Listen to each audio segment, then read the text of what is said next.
Salut à tous, c'est Arthur Bérandi et bienvenue dans Sneakin' Singles, l'émission qui parle d'un seul modèle de sneakers. Aujourd'hui, on parle de la numéro 10 de la fabuleuse collection des Air Jordan, la Air Jordan 10. Son histoire est à la fois triste, riche en rebondissements et satisfaisante.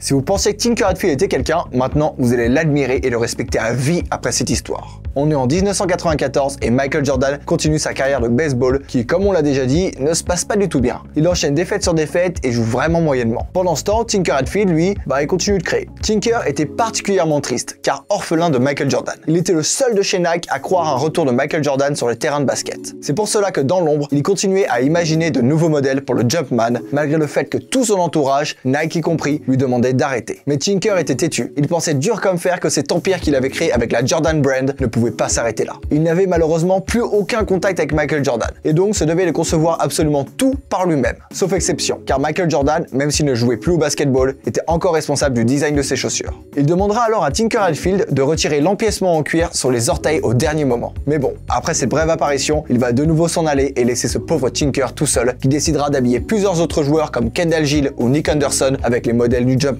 Mais lorsque la paire est réellement prête, tout va s'inverser et tout le monde va s'apercevoir que Tinker Hatfield avait raison.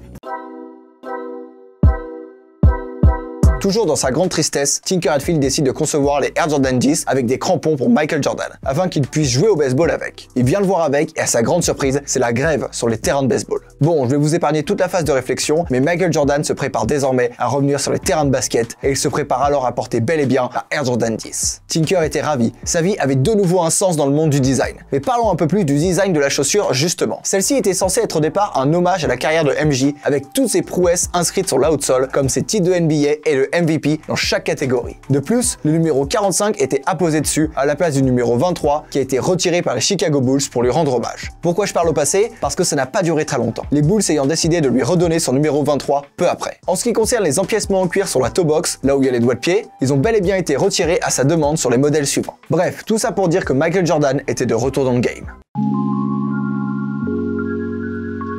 Le 18 mars 1995, Michael Jordan fait son grand retour sur les terrains de basket avec les Air Jordan 10 au pied. C'est officiel cette fois. Quelques jours après ce retour, il marquera 55 points contre les New York Knicks. Et il a pas fallu longtemps pour qu'il s'en remette le bougre. En ce qui concerne la paire, elle sortira dans beaucoup de coloris. Tout d'abord, elle aura le droit à un pack avec les différentes couleurs de différentes villes comme New York, Orlando, Seattle, Charlotte, Chicago et Sacramento. Il y aura aussi la Steel et la Shadow. Ce qui fait au total 8 couleurs différentes l'année de sa sortie. Ça en fait la Air Jordan avec le plus de couleurs OG depuis la Air Jordan 1. Bah oui, fallait bien marquer le coup pour le retour du Jumpman. Pour finir, le coloris le plus mythique de cette série est évidemment la Chicago. Et ce, pour deux raisons. La première, car elle reprend les couleurs des Bulls avec du blanc, du rouge et du noir, mais aussi parce qu'elle est sortie le jour où Jordan a marqué 55 points contre les Knicks. Donc pas étonnant pour lui, mais un retour en trombe qui laissait présager une fin de carrière en fanfare.